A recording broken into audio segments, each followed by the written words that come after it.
Bonjour à tous et j'espère que vous allez bien, que vous avez la forme, surtout en cette période de bear market qui est très difficile pour tout le monde.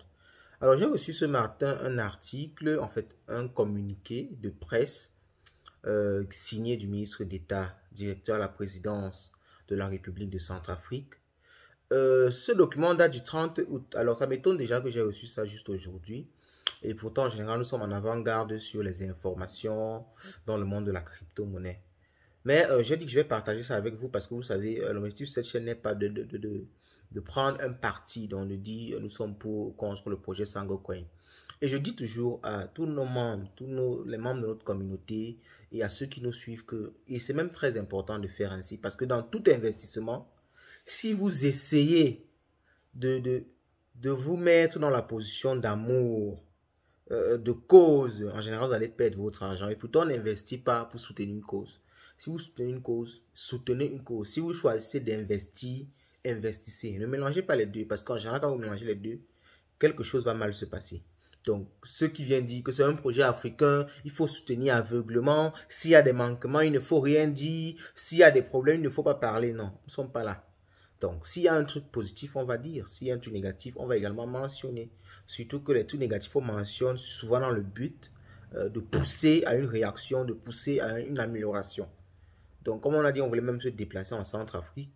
Donc, c'est la situation sécuritaire qui nous inquiète un peu. Et on essaye d'avoir des partenaires là-bas qui peuvent nous rassurer de ce côté-là, justement pour arriver au niveau du pays, toucher du doigt la prise en main du Bitcoin, le projet SangoCoin, et peut-être apporter notre petite expérience que l'on a pu avoir dans les années qu'on a passées, ou du moins qu'on passe dans le domaine des crypto-monnaies. Et avec nos différentes réalisations, on se met quand même comme des partenaires plus ou moins crédibles dans cette approche-là.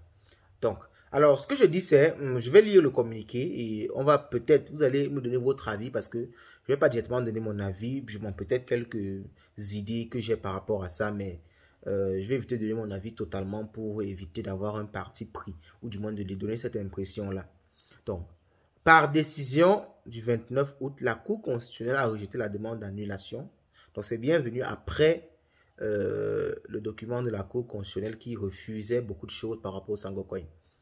Donc, la Cour constitutionnelle a rejeté la demande d'annulation de la loi régissant les crypto-monnaies. Oui, ça, la Cour constitutionnelle avait dit, le Bitcoin, là, on accepte ça, fondé sur la violation de l'article 49 de la Constitution, ainsi que celle de l'utilisation du mot SangoCoin. Ça a été rejeté clairement et on l'a dit. Je vais vous laisser épingler la vidéo plus haut.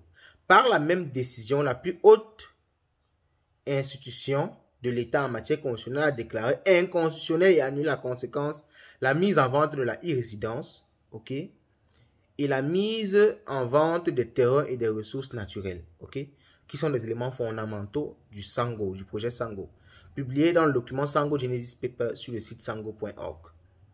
Elle a rappelé le caractère erga omnes, en fait, je ne connais pas prononcer ce mot-là particulièrement, de ces décisions, ainsi que l'obligation de retirer l'ordonnance juridique de tout texte déclaré inconstitutionnel. Ok? La présidente de la République note avec satisfaction que la décision la plus haute juridiction de l'État ne remet pas en cause la loi. Bon, oui, ils sont déjà contents que ça ne remet pas en cause la loi sur le Bitcoin. Donc, on saute cette partie-là. Alors, pour ceux qui veulent le document, je crois que ça circule déjà partout. Mais si vous y tenez, contactez-nous et on va vous envoyer le document parce que c'est un fichier image. On ne peut pas directement le mettre en commentaire. Donc, la mise en vente de la nationalité centrafricaine, la création et la mise en vente d'une résidence, la mise en vente de terrains et de ressources naturelles annoncée dans le projet Sango est jugée inconstitutionnelle ne figurant pas dans l'ordonnance juridique nationale car non encore consacrée par les textes législatifs ou réglementaires. La présidente de la République rassure l'opinion nationale et internationale que le gouvernement, sous le leadership du président, prendra toutes les dispositions pour éviter les potentielles violations de la Constitution dans le cadre de l'implémentation du projet Sango. La présidente de la République réaffirme que le projet Sango dans les textes de base est déclaré conforme à l'action. Demain, la nouvelle structure économique ouvre la voie à travers une crypto-monnaie commune et un marché des capitaux intégrés capable de stimuler le commerce et de soutenir la croissance du pays. Bon, dites-moi ce que vous en pensez en commentaire. Donc, j'ai essayé de le lire. Je n'ai pas vraiment sauté de parties, donc ne vous inquiétez pas. J'ai essayé de tout lire, de sauter ce qui n'était vraiment pas des éléments qui n'étaient pas utiles du tout. Donc, Mais j'ai essayé de tout lire. Donc, même quand vous allez lire, ça ne sera pas loin de ce que je viens de lire là. Donc, dites-moi un peu ce que vous en pensez de ça. Parce que, pour dire vrai, moi, comme je vous ai dit, je vais vous donner quelques idées par rapport à ça. Je n'ai pas vu d'éléments qui ressortent clairement de ce communiqué. Je n'ai pas vu. Du moins, on ne nous dit pas clairement quelles seront les mesures prises par rapport au projet Sango. Parce que si on enlève, du moins, si on enlève la e-résidence et on enlève la vente des terrains, disons que les 80% des investisseurs du projet Sango sont venus pour ça. Parce que le projet Sango, ce n'est pas un projet où on voulait gagner de l'argent. On a investi dans le projet Sango. Il y a des vidéos, vous pouvez voir. Ce n'est pas un projet où on voulait gagner de l'argent. On ne cherchait pas à faire un fois 100. Le projet Sango, c'était un projet qui nous projetait dans un avenir futuriste dans le monde des crypto-monnaies. Vous savez que, ok, je prends des Sango aujourd'hui, dans 5 ans, je pourrais arriver en Centrafrique, dans une île, une crypto-île magnifique, dépenser mes Sango, je pourrais acheter des terrains en Centrafrique, construire des immeubles en Centrafrique, parce que je me suis positionné aujourd'hui dans le projet Sango. Donc, maintenant, on ne nous dit pas clairement ce qui sera fait. On ne nous dit pas que on va peut-être pousser à une révision de la Constitution. On ne nous dit pas que ce sera... Parce que c'est tellement confus. C'est tellement confus, en fait. On nous dit, je vais relire cette partie-là.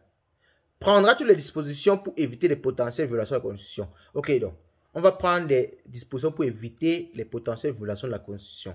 Et on réaffirme que le projet Sango reste et demeure la nouvelle structure économique. La Constitution a accepté le Bitcoin est accepté même depuis. Il n'y a pas de problème avec le Bitcoin. Mais au niveau du Sango Coin, on a montré les éléments qui sont problématiques. Mais on nous dit juste ici, on nous affirme juste que le projet Sango reste et demeure la structure économique future du pays. Moi, j'ai du mal à comprendre ce qui sera exactement fait. Bon, en tout cas, peut-être d'autres éléments vont nous venir par la suite parce que on ne peut pas aussi demander à l'État d'être transparent et de nous expliquer tout ce qu'ils vont faire. Ce serait un peu trop le demander. Mais dites-moi ce que vous en pensez en commentaire, ce que vous pensez de ce projet-là, de cette réponse-là. Est-ce que ça va rebooster les investisseurs? Que pensez-vous de l'avenir du Sango Coin de façon générale? Je suis sûr que vous souhaite de passer une bonne soirée et je vous souhaite d'avoir le maximum d'argent. Vous le savez déjà, l'argent, c'est le nerf de la guerre. Donc, il faut faire très attention. Il ne faut pas être émotif.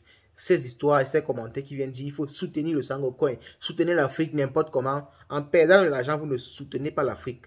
En mal investissant, vous ne soutenez pas l'Afrique. En ne pas donnant des conseils utiles pour un projet, vous ne soutenez pas l'Afrique. Bonne soirée à vous.